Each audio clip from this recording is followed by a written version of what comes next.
오늘은 창세기 이제 마지막 장입니다.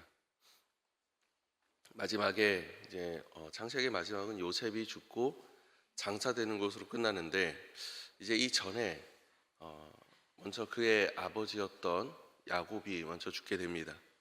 그 야곱이 죽자 형제들에게는 두려움이 엄습해 옵니다. 왜냐하면 자신들이 과거에 요셉에게 했던 행동이라든지 여러 가지 것들이 기억이 났기 때문에 그래요. 그래서 이제 아버지가 돌아가시니 혹시 자신들에게 다시 보복을 하지 않을까. 지금까지는 아버지가 계시기 때문에 참고 있었지만 혹시라도 그의 마음이 돌변하지 않을까라는 걱정이 되어서 형제들이 먼저 찾아옵니다. 그리고 그 요셉에게 이야기합니다. 아버지께서 우리를 용서하라고 하셨다라고 이야기를 합니다. 그리고 이 다음 장면에는 그에게 이렇게 얘기를 해요. 18절입니다. 그의 형들이 또 친히 와서 요셉의 앞에 엎드려 이르되 우리는 당신의 종들이니이다 라고 이야기합니다. 과거에 요셉이 그 볏짚과 또 그리고 뭐 일월성신 거기서 이제 절을 하던 그 장면이 기억나십니까? 이제 그 장면이 이루어지고 있는 모습이라고 볼 수 있는데, 여튼 이 형들이 요셉에게 와서 다시 한번 용서를 구하는 모습이 나타나고 있다라는 거예요. 근데 우리가 눈여겨서 좀 봐야 될 것이 무엇이냐면 17절 말씀입니다. 17절 마지막 말씀에 이렇게 기록됩니다. 요셉이 그들이 그에게 하는 말을 들을 때에 울었더라 라고 이야기해요. 요셉이 왜 여기에서 눈물을 흘렸을까요? 왜 형들이 그런 얘기를 할 때 형들을 먼저 안심시키고 이야기하고 또 아니 그렇지 않습니다라고 하지 않고 그 앞에서 눈물을 흘렸을까? 한 깊이 고민을 해보았습니다. 그 이유가 무엇이냐? 답은 뭐 여러 가지로 내놓을 수 있겠지만 요셉의 마음에 큰 아픔과 슬픔이 있었어요. 그게 무엇이냐면 형들에게 받았던 배신과 수많은 고통과 고난의 역경이 많이 있었다라는 거죠. 그리고 이 전의 말씀들을 보면 여러 번 이런 이야기가 나옵니다. 자신이 이제 아스나와 결혼하고 그 아들과 아들 둘을 낳았을 때 아들 이름에 대해서 뜻이 이래요. 하나님께서 이제 나의 고통을 이제 과거의 나의 고통을 씻어 주시고 또 그리고 그 과거를 잊게 하셨다라고 이야기하지만 그의 삶이나 그 이후에 형들이 찾아왔을 때 그리고 베냐민을 자신 곁에 두고자 했던 그 마음은 어찌 보면 아직도 씻어내지 않은 상처가 그 안에 자리 잡고 있었다라는 것을 알 수가 있습니다. 그리고 이후에도 그들과 함께 얼싸안고 울고 그리고 형들과 함께 지내는 삶을 살아왔지만 여전히 그 마음속에는 그것이 응어리가 남아 있었던 것 같아요. 그러니 이 요셉이 생각하는 게 이러한 겁니다. 본인이 분명히 형들에 대한 마음을 다 풀어내고 형들에게 그리고 가족들에게 자신은 최선과 성심을 다했다라고 생각했는데 아버지나 형들이나 그들의 눈에 비쳤을 때에는 여전히 응어리가 남아있는 사람처럼 보였다라는 거예요. 그들에게 여전한 믿음을 주지 못했고 여전히 완전한 용서를 하지 못한 사람처럼 비춰졌다라는 거예요. 여러분 생각해 보세요. 내가 이 사람을 용서합니다 라고 용서했을 때 그게 쉽사리 됩니까? 여러분 내가 저 교회 문 앞에서 인사하고 있을 때 혹은 교회 문을 들어올 때 내가 싫어하는 사람이 눈앞에 있어요. 그때 내가 아무리 용서했다고 얘기하지만 선뜻 인사가 건네지십니까?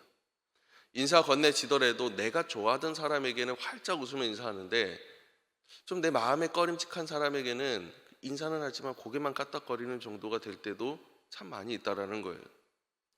여전히 내 마음속에서 내 입으로는 용서했다고 하나님께 난 용서하겠다라고 말하지만 내 마음속에는 여전히 그 응어리가 남아있고 그게 나의 표정과 나의 말과 나의 행동에서 드러난다라는 거예요. 여러분 주님께서 나를 용서하셨습니다. 하나님께서 나를 용서하셨습니다. 그 용서의 크기나 깊이는 우리가 감히 감당할 수 있는 것들이 아닙니다. 태산보다도 많고 바다보다도 깊은 그 죄를 하나님께서는 용서해 주셨어요. 아무런 대가 없이 나를 받아주셨다라는 말입니다. 내가 죄인이었을 때, 내가 하나님 앞에 내가 죄인이었을 때나, 그리고 하나님을 믿고 내가 하나님의 백성이 되었을 때나 여전히 하나님께서는 나를 바라보고 계셨고 여전히 하나님께서는 나를 안아주고 계신다라는 거예요. 언제나 변함없이 나를 사랑하시고 나를 용서하시고 나의 기도에 응답하시는 분이 하나님이세요. 그 용서를 받은 자가, 여러분, 내가 내 형제를 용서하는데 말로만 용서할 때가 참 많아요.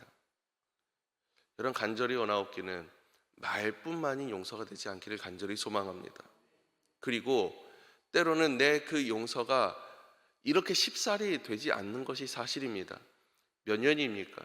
몇 년에 걸쳐서 계속해서 그의 사랑을 보여주었지만 그럼에도 여전히 그 불안감을 가지고 있는 형제들을 보면서 내가 더 잘해야겠구나 하고 생각하고 있는 것 아니겠냐라는 거예요. 물론 그 형들의 진정한 용서를 구하는 모습과 그들이 진정으로 회개하는 모습을 통해서 요셉의 마음이 녹아내려진 것도 사실입니다. 중요한 것은 용서한다라는 거예요. 자신이 정말 그 마음에 깊은 상처가 될 수밖에 없는 정말 사랑했던 형제들의 깊은 배신까지도 여러분 용서했다라는 겁니다. 여러분, 오늘 하루가 용서의 하루가 될 수 있기를 간절히 소망합니다. 그 용서의 하루가 될 때에 우리는 진정 하나님의 사랑을 깊이 깨달아 알 수 있을 것 같아요. 여러분, 아직까지도 내 마음속에 용서하지 못한 사람이 있습니까? 아직까지도 내가 그를 생각하면 이가 갈리는 사람이 있습니까? 때로는 잠 못 자는 그러한 사람이 있습니까? 여러분, 오늘 한번 기도해 보시기 바랍니다. 하나님, 내가 용서하기를 원합니다. 여전히 내 입술은 용서했다고 얘기하지만 내 마음과 내 눈빛은 여전히 내가 그를 원망하고 있고 원수와 같이 대하고 있습니다. 하나님과 같이, 주님과 같이 내가 용서하기를 원합니다. 그 용서의 사랑을 내가 실천하기를 원하고 그 용서를 내가 그것을 통해서 내가 진정으로 예수를 닮고 하나님을 닮은 주의 백성으로 서기를 원합니다.